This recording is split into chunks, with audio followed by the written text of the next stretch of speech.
자, 지난 시간에 우리가 고대 근동의 신전과 신화에 대해서 간략하게 한번 살펴봤습니다. 저는 이러한 고대 근동의 세계관을 결정짓는 이러한 우상들을 섬기는 신전 제도나 그 다음에 통치 이념으로서의 신화는 결국은 궁극적으로는 사탄의 활동의 결과로 보고 있습니다. 우리가 창세기 3장을 읽어보면은 뱀으로 나타난 그 사탄의 유혹 사건을 우리가 읽을 수가 있는데요. 그때 사탄이 하와를 어떻게 유혹하죠? 너의 눈이 밝아. 선악과를 따먹으면은 너의 눈이 밝아서 무엇과 같이 되리라고 유혹하죠? 하나님과 같이 될 것이라고 유혹을 하고 있습니다. 여기서 이 사탄은 사탄 자신을 직접 섬기라고 유혹하지를 않죠. 그것은 인간 너 자신을 섬기라고 유혹을 하고 있습니다. 그러니까 인간이 피조물인 인간이 창조주인 하나님의 자리에 올라설 것을 유혹하고 있다고 하는 거죠. 이것은 인간의 신격화 또는 자아 숭배를 얘기를 하는 건데요. 이것은 단순히 인간이 하나님의 형상으로 창조된 존귀한 존재라고 하는 사상을 뛰어넘어서 영적인 차원이라고 할 수가 있는데요. 사탄의 목적은 뭡니까? 창조주인 하나님, 창조주이기 때문에 궁극적으로 인간을 구원하실 수 있는 구원자로서의 하나님, 동시에 선악의 궁극적인 재판관이신 하나님, 그래서 심판주로서의 하나님을 섬기고 예배하라는 것이 아니라 인간을 신격화함으로 인해서 인간 자신을 섬기도록 유혹하고 있다고 하는 것입니다. 결국은 인간이 자아를 숭배할 때, 인간 스스로를 신격화할 때 결국 그것은 그 배후에 인간을 유혹한 사탄을 숭배하는 결과가 된다고 하는 거죠. 우리가 지금 이제 인공지능 시대를 준비하고 있지만 저도 이 챗 GPT를 열심히 사용하고는 있지만 제가 바라보는 관점은 역사의 비관 그리고 희망의 신학이라고 하는 것입니다. 그러니까 인공지능 시대가 인간을 풍요롭게 만드는 인류를 복되게 만드는 많은 유익한 결과도 있겠지만 궁극적으로는 부정적인 면이 더 강하다라고 하는 것이 제 개인적인 생각입니다. 그것은 제가 반복적으로 말씀드리지만 결국은 인간의 제약된 본성과 그 배후에 역사하는 사탄은 바로 인공지능 시대를 부정적으로 이끌어 갈 것이라고 하는 거죠. 그것은 결국은 인간으로 하여금 호모데우스, 인공지능이라고 하는 눈부신 과학기술의 발전으로 말미암아 인간 스스로가 신의 자리에 올라가도록 부추기게 될 것이고 그 결과는 바로 하나님의 준엄한 심판으로 끝이 나게 될 거라고 하는 거죠.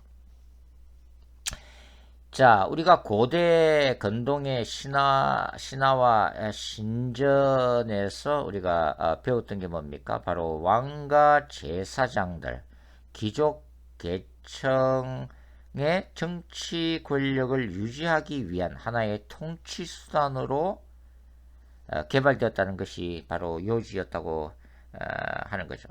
결국은 이것은 지배 계층을 신적인 자리에 올려놓고 하층민을 지배하는 결국은 인간의 탐욕과 욕망과 야망이 그 속에 들어있는 거죠. 이것이 바로 사탄의 역사라고 하는 것입니다. 그리고 피지배층 즉 하층민으로 하여금 결국 뭐야? 눈에 보이는 하늘과 땅 사이에 그 피조물을 신격화하고 우상으로 만들어서 신으로 섬김으로 인해서 창조주이신 하나님 앞에서 무슨 우상 숭배의 죄악을 범하게 한다고 하는 거죠. 사도 바울이 로마서 1장과 2장에서 얘기하고 있는 게 바로 그런 거잖아요. 특별히 1장에서 사도 바울은 뭘 얘기하고 있어?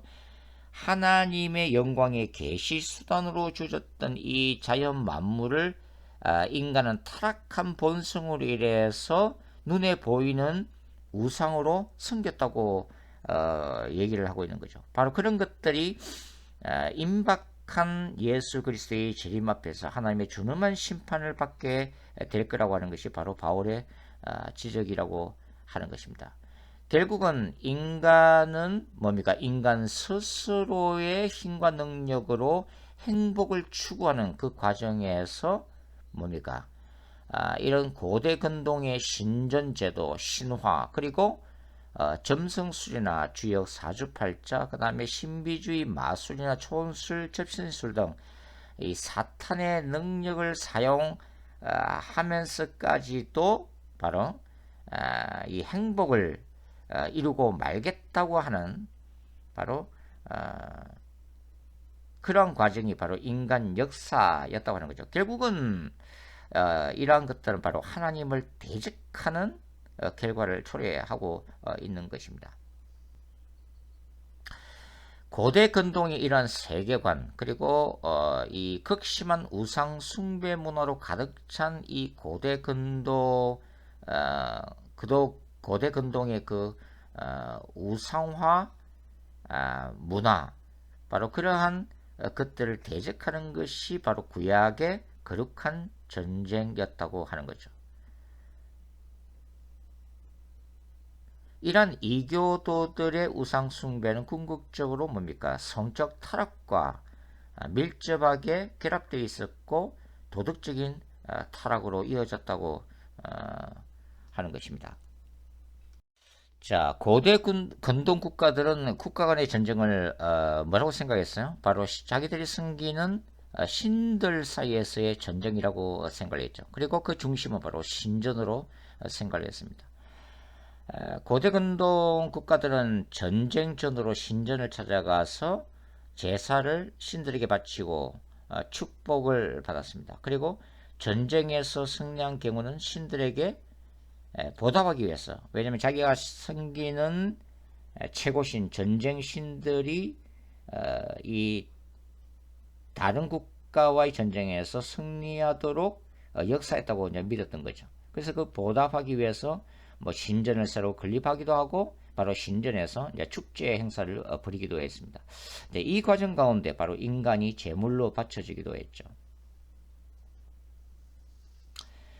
자, 신들의 전쟁에서의 이 인신제사와 관련해서 학자들의 연구에 따르면 이집트나 아수르, 바벨론 등 고대 근동의 국가들이 전쟁에 승리하기 위해 또 승리한 후에 그들이 섬기는 최고의 신의 신전에서 인신 제물을 바친 사례들이 있습니다.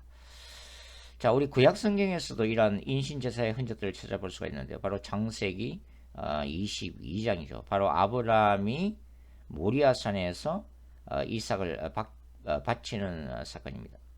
자, 우리는 이제 이런 그 기사를 읽으면서 한편으로는 당혹함을 금할 수가 없죠. 왜 하나님이 이러한 잔혹한 인신제사 방식을 사용하셨는가 하는 거죠. 자, 분명은 이 하나님이 당시 고대 근동 세계에서 이 사악한 의식이었던 인신제사의 틀을 사용하셨던 것만은 틀림이 없습니다. 그 목적은 물론 고대 근동의 인신제사의 목적과는 다르죠. 하나님은 아브라함의 믿음을 시험하기 위한 차원에서 이러한 그 고대 근동의 사악한 문화의 틀을 이제 사용하셨다고 하는 거죠. 우리가 이제 시편 22편에 보면은 이제 하나님이 아브라함의 믿음을 보시고 바로 이 이제 인신제사를 중간에 이제 중지시키시는 장면이 나오는데 그 결과로 하나님은 이 아브라함에게 중요한 이제 언약을 주시는데요. 자, 창세기 22장을 한번 찾아보도록 하겠습니다. 창세기 22장을 한번 찾아보겠습니다. 16절부터 한번 읽어보죠. 창세기 22장 16절. 이르시되 여호와께서 이르시기를 내가 나를 가리켜 맹세하노니 네가 이같이 행하여 내 아들 내 독자도 아끼지 아니하였은즉 17절. 내가 내게 큰 복을 주고 내 씨가 크게 번성하여 하늘의 별과 같고 바닷가의 모래와 같게 하리니 내 씨가 그 대적의 성문을 차지하리라. 자, 여기서 하나님이 이제 아브라함에게 하늘의 별과 같고 바다의 모래 같은 수많은 자손들을 허락하실 거라고 하는 약속과 함께 나오는 언약이 뭡니까? 내 씨가 그 대적의 성문을 차지하리라. 자, 고대에서 이 대적의 성문을 차지한다는 것은 뭡니까? 고대 근동 세계에서의 그 전쟁에서의 승리를 의미하고 있는 거죠. 이때 내 씨는 궁극적으로 메시아로 오실 예수 그리스도를 예언하고 있다고 우리가 보는 것이 좋은데요. 여기서 이제 인신제사가 바로 전쟁에서의 승리와 연결되고 있다고 하는 이 고대 근동의 신들의 전쟁의 그 전쟁 문화의 흔적을 우리가 발견할 수가 있는 거죠. 바로 이것과 관련해서 연상되는 본문이 이제 대표적인 본문 중에 하나가 우리가 시편 24편을 들 수가 있죠. 시편 24편 본문 한번 찾아보겠습니다. 시편 24편 7절부터 한번 읽어볼게요. 문들아 너의 머리를 들지어다. 영원한 문들아 들릴지어다. 영광의 왕이 들어가시리로다. 이게 지금 어떤 상황인 거죠? 야훼의 거룩한 전쟁에서 승리한 이스라엘이 그 언약궤를 앞세우고 예루살렘 성으로 뭡니까? 저게 기환하는 장면. 그러니까 개선 행렬 장면이죠.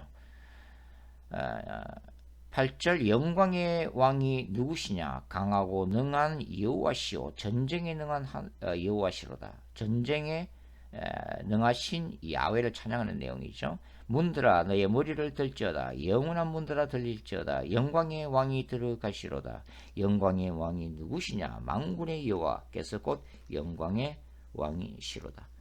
그러니까 구약에 나타난 거룩한 전쟁 신학을 우리가 이제 이 본문에서도 이제 이룰 수가 있다고 하는 거죠. 자, 이런 고대 근동에서의 이 인신제사의 흔적을 우리가 열왕기하 3장에서도 찾아볼 수가 있는데요. 자, 여기 보면은 이제 이스라엘이 그 모압을 공격해서 거의 이제 승리 직전에 놓여 있는 상황인데, 그때 이제 모압 왕이 했던 그 행동이 기록이 되어 있죠. 이렇게 이제 기록을 내놓고 있습니다. 열왕기하 3장 26절과 27절 말씀인데요. 모압 왕이 전세가 극렬하여 당하기 어려움을 보고 칼찬 군사 700명을 거느리고 돌파하여 지나서 에돔 왕에게로 가고자 하되 가지 못하고 27절. 이에 자기 왕위를 이어 왕이 될 마다들을 데려와 성에서 번제를 드린지라. 이스라엘에게 크게 경노함이 임하며 그들이 떠나 각기 고우로 돌아갔더라. 자, 여기서 결국은 이제 이스라엘이 패배하는 장면인데, 어떻게 이제 이스라엘이 패배하게 됐는가에 대한 논의는 여기서는 주목적이 아니기 때문에, 중요한 것은 여기서 이 모압 왕이 이 왕위를 이을 마다들을 성 위에서 뭡니까? 번제로 드렸다. 인신제사를 드렸다고 하는 거죠. 전쟁에서 승리하기 위해서 이 마지막 취한 행동이 바로 아들을 불살라서 바치는 행위. 그러니까 몰렉이나 금오스 신에게 이제 바치는 그런 인신제사의 사례를 우리가 발견을 해놓고 할 수가 있습니다. 자, 이 이스라엘이 이 가나안 땅 정복 전쟁을 하기 전에 이 모세는 모압 땅에서 이 가나안 땅의 인신제사를 경고하는 설교를 하고 있는데요. 바로 이제 신명기 12장 31절 말씀입니다. 이렇게 되어 있죠. 내 하나님 여호와께서는 네가 그와 같이 행하지 못할 것이라. 그들은 여호와께서 끓이시며 가정에 여기시는 일을 그들의 신들에게 행하여 심지어 자기들의 자녀를 불살라 그들의 신들에게 드렸느냐 이렇게 이제 경고를 하고 있습니다. 그러니까 가나안 족속이 이 전쟁에서의 승리 차원을 위해서 승리하기 위해서 인신 제사를 했을 뿐만 아니라 우상으로부터 자신들의 땅에서의 축복을 받아내기 위해서 자녀들을 희생시키는 악을 범했다고 하는 거죠. 문제는 이제 이스라엘 백성이 가나안 땅에 들어갔을 때 이 악한 행위를 따라했다고 하는 것입니다. 그러니까 이스라엘은 한쪽에서는 야훼 하나님을 예배하고 다른 곳에서는 바알이나 몰렉신을 숭배하면서 심지어 자기들의 자녀를 뭡니까 이렇게 인신제사로 바치는 그런 악한 행위에 물들었다고 하는 거죠. 열왕기하 17장 16절과 17절을 한번 읽어보겠습니다. 그들이 하나님 여호와의 모든 명령을 버리고 자기들 위하여 이스라엘 백성들 얘기하는 거죠. 두 송아지 형상을 부어 만들고 또 아세라 목상을 만들고 하늘의 이를 성신을 경배하며 또 바알을 섬기고 17절 또 자기 자녀를 불 가운데로 지나가게 하며 복술과 사술 행하고 스스로 팔려 여호와 보시기에 악을 행하여 그를 갱노하게 하였으므로 자기 자녀들을 이렇게 인신제사로 바치는 행위를 기록을 해놓고 있습니다.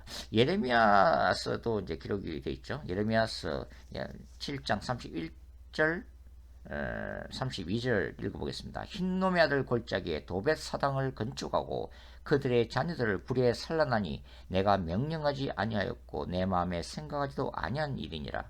그러므로 여호와께서 말씀하시니라. 날이 이르면 이곳을 도벳이라 하거나 흰놈의 아들을 골짜기라 말하지 아니하고 죽임의 골짜기라 말하리니 이는 도벳의 자리가 없을 만큼 매장했기 때문입니다. 이스라엘이 흰놈의 골짜기에서 자기 자녀들을 불에 살라서 인신제사로 바치는 이제 바로 장면을 이제 기록을 하고 있습니다. 자, 이제 우리가 여기서 이제 또 이제 레위기 본문을 좀 볼 텐데요. 특별히 이제 이 레위기 본문의 그 전후 문맥 속에서 그 인신제사의 어떤 이런 어떤 다른 목적을 이제 읽을 수 있다고 하는 거죠. 이것은 특별히 이제 구약의 인신제사에 대한 신학적 고찰이라는 소논문에서 이제 하경지 교수님이 주장하는 그런 내용입니다. 먼저 이제 레위기 18장 이제 19절부터 23절을 한번 제가 읽어드릴게요. 너는 여인이 월경으로 불결할 동안에 그에게 가까이하여 그의 하체를 범하지 말지니라. 여기서는 이제 여인들의 그 월경의 불순함을 지금 얘기를 하고 있죠. 그 다음에 20절 너는 내 이웃의 아내와 동침하여 설정함으로 그 여자와 함께 자기를 더럽히지 말지나 간음의 죄에 대한 언급이고 20절은 그 다음에 21절은 너는 결단코 자녀를 몰렉에게 주어 불로 통가게 함으로 내 하나님 이름을 욕되게 하지 말라 나는 여호와니라. 바로 인신제사에 대한 구절입니다. 그 다음에 22절 너는 여자와 동침한 같이 남자와 동침하지 말라 이는 가정한 일이야. 동성연애에 대한 경고고 23절 너는 짐승과 교합하여 자기를 더럽히지 말며 여자는 짐승 앞에 서서 그것과 교접하지 말라 이는 물란한 일이니라. 이 짐승과의 성적인 타락 수간을 지금 경고하고 있는 거죠. 이 하경지 교수는 이러한 19절과 23절의 이 성적인 타락의 전체 문맥 가운데 바로 인신제사 이 본문이 삽입되어 있다는 이 문맥과 이 본문의 구조에 이제 주목을 하고 있다고 하는 거죠. 여기서 이제 데이라는 학자의 말을 인용을 하고 있는데요. 이 데이라는 학자에 의하면 이 바알이나 몰렉 신에게 바친 인신제사의 희생용 아이들은 그 이교도 신전창기의 자녀들이었다고 하는 거죠.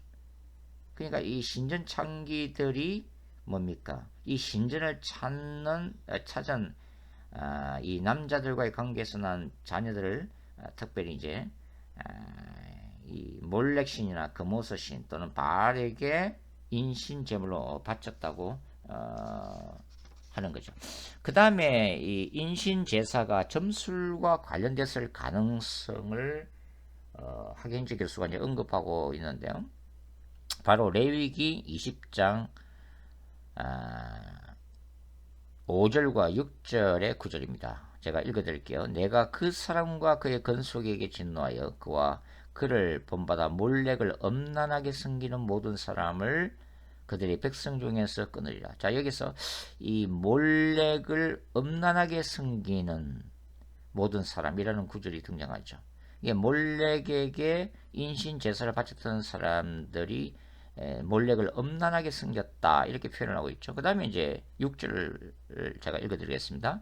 접신한 자와 박수무당을 엄난하게 따르는 자에게는 내가 진노하여 그를 그의 백성 중에서 끊으리. 여기도 신접한 자와 박수무당을 엄난하게 따른다고 하는 동일한 표현이 있는 거죠.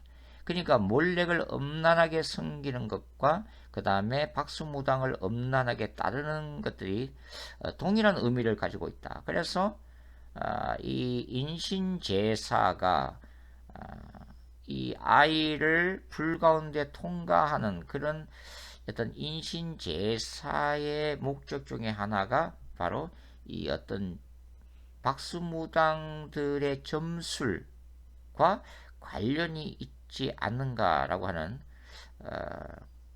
그런 것을 추측하게 하는 하나의 본문으로 보고 있다고 하는 거죠. 자, 고대 근동의 그 신전과 신화, 그리고 고대 근동의 사람들이 생각했던 이 신들의 전쟁을 그 배경으로 하고 있는 것이 바로 이스라엘이 수행했던 야훼의 거룩한 전쟁이죠. 물론 여러 가지 차이점이 당연히 존재합니다. 고대 근동은 다신론이고 이스라엘의 신과는 창조주이며 유일하신 야훼 하나님을 섬기는 이런 야훼 신앙의 기초를 하고 있었죠. 결국은 이 구약에 나오는 거룩한 전쟁 신화가 뭡니까? 유일한 창조자, 유일한 구원자, 유일한 심판자 대신 하나님이 결국은 이 열방의 우상 숭배라고 하는 이 세계관을 깨뜨리는 전쟁. 뭐 구약에서는 이제 주로 이제 물리적인 전쟁으로 나타납니다만은 그것이 이제 구약의 거룩한 전쟁 신학이라고 할 수가 있는데요. 다니엘서 이제 1장 1절과 2절을 한번 찾아서 한번 읽어보도록 하겠습니다. 다니엘서 1장 1절과 2절 말씀을 찾아서 읽겠습니다. 유다 왕 여호야김이 다스린 지 3년이 되는 해에 바벨론 왕 느부갓네살이 예루살렘에 이르러 성을 에워쌌더니, 자, 여기에 이제 남유다가 바벨론의 그 느부갓네살에서 이제 함락되는 그런 장면이죠. 그 다음에 2절, 주께서 유다 왕 여호야긴과 하나님의 정거룩을 말을 그의 손에 넘기심에, 나중에 또 이제 말씀을 잠깐 드리겠지만 여기서 야훼의 거룩한 전쟁 신학적 표현이 나오고 있죠. 그러니까 하나님이 이스라엘을 대적에게 붙이셨다, 또 넘기셨다라는 표현이 나오죠. 넘기심에 그가 그것을 가지고 신할 땅 자기 신들의 신전에 가져다가 그 신들의 보물 창고에 두었더라. 그러니까 느부갓네살이 이 예루살렘을 함락시키고 난 다음에 바로 예루살렘 성전의 기물을 자기 신들의 신전, 그러니까 이 바벨론 같은 경우는 마르둑 신전이죠. 그 마르둑 신전에 갖다 바치는 장면이 기록이 되어 있습니다. 거룩한 전쟁 신학적 관점에서 볼 때는 바로 이 바벨론은 이 자기들이 섬기는 신 마르둑이 이 이스라엘의 신 야훼를 이겼다고 생각한 거죠. 그리고 그 노획물을 성립케 한 마르둑 신전에다 갖다 바치는 장면이 여기 기록이 되어 있습니다. 이러한 예루살렘의 함락 사건에 대해서 예레미야는 이미 그것을 예고하는 장면이 예레미야서에서는 곳곳에 등장이 되어지고 있죠.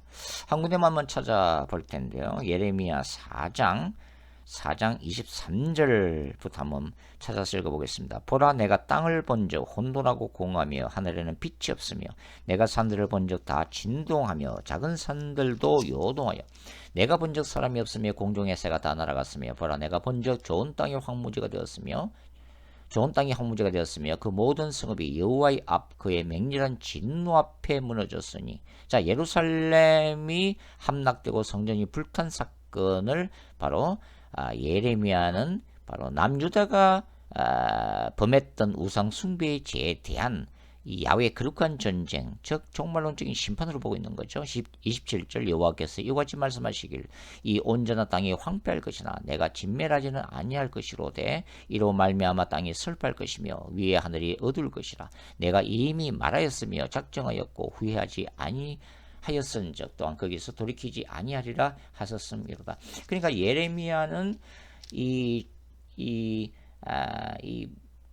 신들의 전쟁에서 그러니까 이 바벨론의 군대가 생겼던 마르두 앞에서 창조주 하나님 야훼께서 예루살렘 성전을 내어주신 이 사건이 마치 하늘과 땅이 무너지는 창조 세계가 다시 혼돈의 세계로 돌아가는 듯한 그런 어떤 종말론적인 이 충격 그것을 지금 여기서 이제 표현하고 있는 거죠.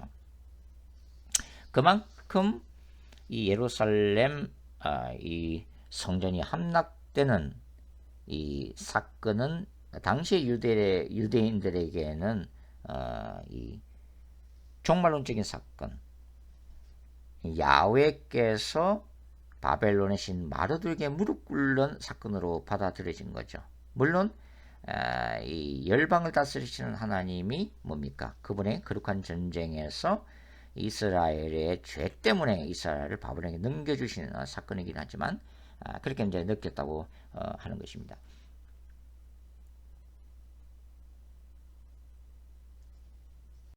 자, 구약 전체를 이 관통하는 이 거룩한 전쟁 신학은 이미 뭐 창세기 3장 15절 원시 복음에서 이제 선언이 되었잖아요.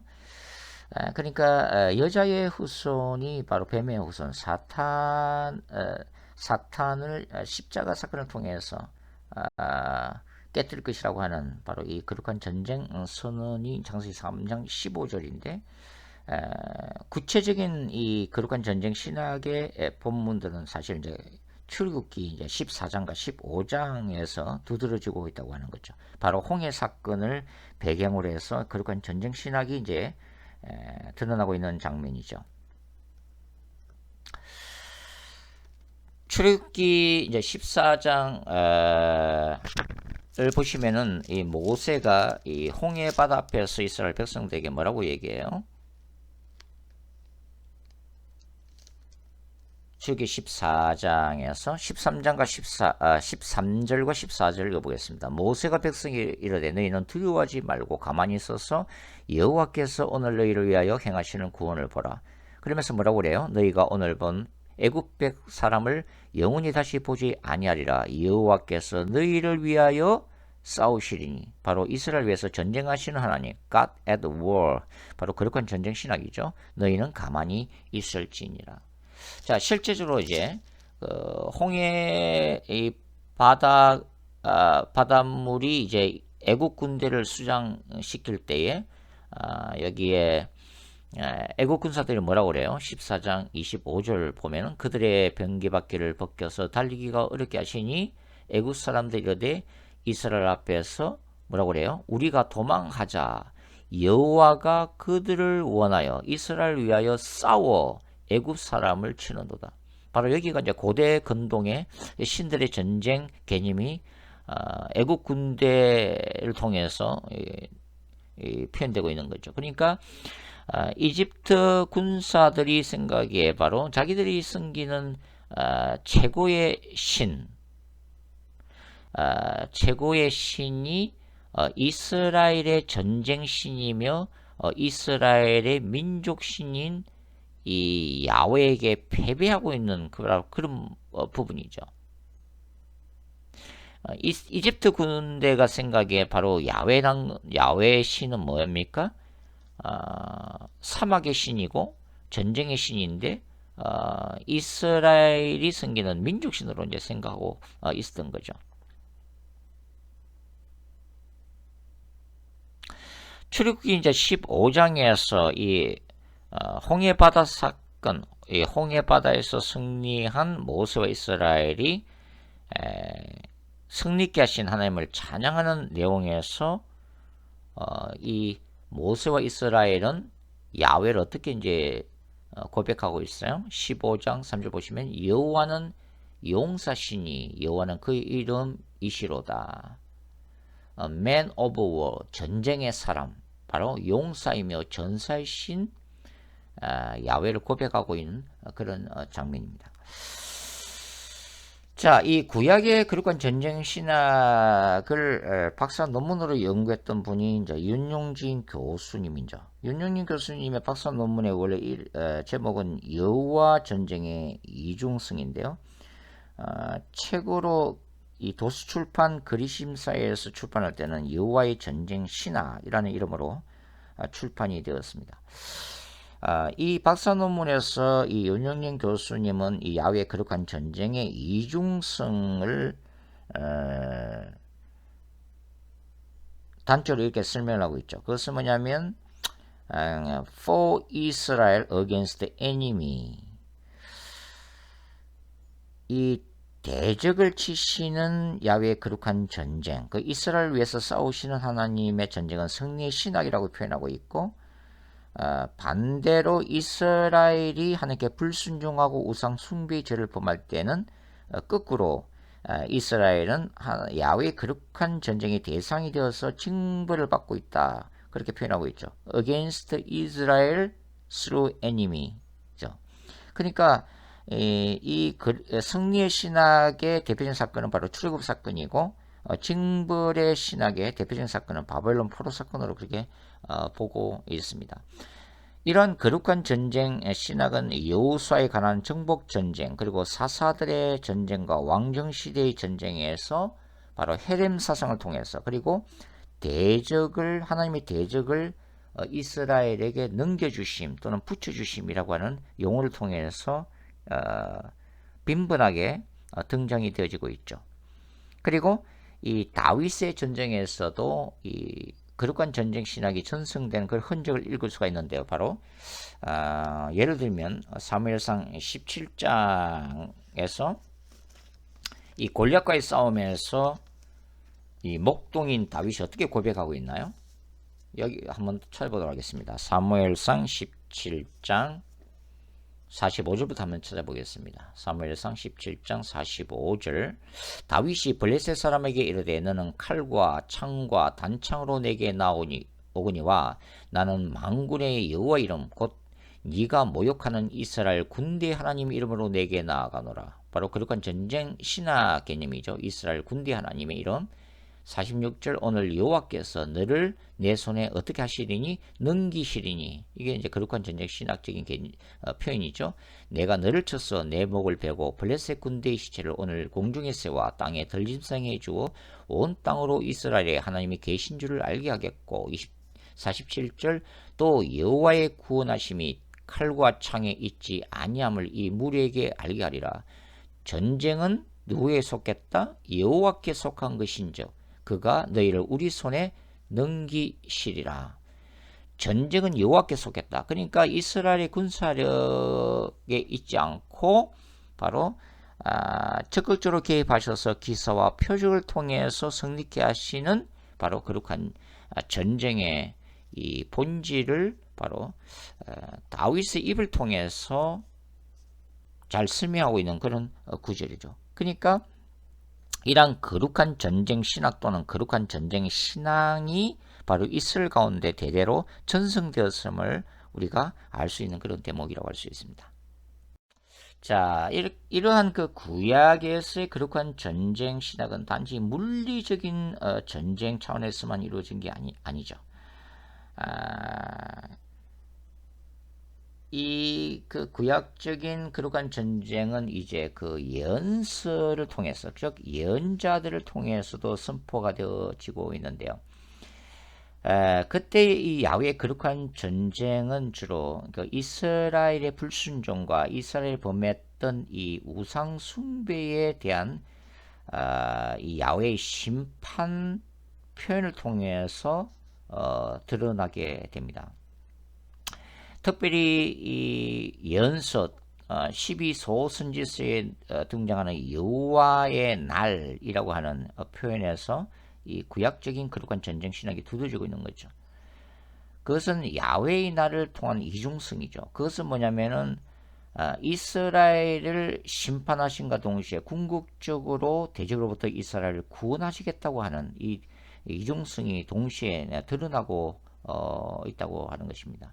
그러니까 예언자들은 하나님의 말씀을 통해서 그 예언적인 말씀을 통해서 때로는 이스라엘의 디바인 킹 거룩한 왕으로서의 구원을 약속하시기도 하고 또한 호리 워리어 거룩한 전사로서 뭡니까? 이스라엘에게 징계를 선포하시기도 하면서 또 궁극적으로는 대적을 이러한 야훼의 거룩한 전쟁을 통해서 심판하시고 이스라엘을 구원하시겠다고 하는 이러한 약속들이 계속해서 반복해서 등장되어지고 있다는 것을 우리가 볼 수가 있는 거죠. 이제 신약에 와서는 바로 이러한 구약의 거룩한 전쟁 신학은 종말론적인 거룩한 전쟁 신학으로 발전이 되어지게 됩니다. 그것이 영적 전쟁의 그러한 개념인데요. 사복음서에서는 뭡니까? 이 땅에 오신 예수께서 하나님의 나라의 도래를 선포하시는 예수께서 하나님 나라의 능력으로 이 땅을 정복하고 있는 바로 사탄의 나라를 침노하시는 그러한 사역으로 드러나 있고, 이 바울 서신 속에서는 뭡니까? 로마 제국의 이데올로기, 특별히 로마 황제 숭배 사상을 뭡니까? 종말론적인 그리스도의 복음으로 정복해 나가는 그러한 과정들을 그려내고 있다고 하는 거죠. 요한계시록의 신학에서 이러한 종말론적 거룩한 전쟁 신학이 이제 절정을 이루고 꽃을 피우고 열매를 맺게 되는데요. 저는 이 요한계시록의 신학을 바로 계시록 11장의 두 증인과 계시록 13장의 종말론적인 짐승관계, 투쟁관계 속에서 결국은 하나님의 나라와 사탄의 나라가 종말론적으로 부딪히고 있는 부분으로 해석을 하고 있습니다. 결국은 종말론적인 교회 공동체가 수행하는 거룩한 전쟁 상황으로 저는 요한계시록을 신학을 이제 이해하고 있다고 하는 거죠. 그래서 이 구약에서는 뭡니까? 고대 근동 세계의 이 신들의 전쟁이라고 하는 이 당시의 상황 속에서 이스라엘이 수행해야만 했던 우상 숭배에 대해서 수행해야만 했던 야훼의 거룩한 전쟁 이야기라고 이제 본다면, 신약에서는 유대교의 율법주의를 대항하는 바로 초대 교회의 거룩한 전쟁 이야기, 그리고 또 로마 제국의 이데올로기를 대항하는 이 바울 공동체의 거룩한 전쟁 이야기라고 할 수가 있다고 하는 것입니다. 결국은 처음 하늘과 처음 땅이 창조되고 그다음에 새 하늘과 새 땅이 도래하기까지 이 종말론적인 상황 속에서는 여전히 어떤 투쟁 관계가 일어나고 있는데, 그것이 바로 킹덤 오브 갓, 하나님의 나라와 킹덤 오브 세이턴, 사탄의 나라 간의 끊임없는 영적 전쟁이 일어나고 있다고 하는 것입니다. 결국은 인간 역사라고 하는 것은 하나님의 나라와 사탄의 나라와의 그 충돌, 상호 충돌의 결과로 보이는 것이 인간 역사라고 할 수가 있는데요. 종말론적인 거룩한 전쟁 신학의 두 기둥은 바로 예수 그리스도의 십자가 사건이죠. 바로 승리의 신학이고, 그 다음에 그리스도의 재림 사건입니다. 그 승리가 완성되는 사건이죠. 이러한 예수 그리스도의 재림 사건에서 그리스도를 통한 야훼의 종말론적 전쟁의 결과로서 이 땅에 도래하는 것이 바로 New Heaven and New Earth, 새 하늘과 새 땅이라고 할 수가 있는 것입니다.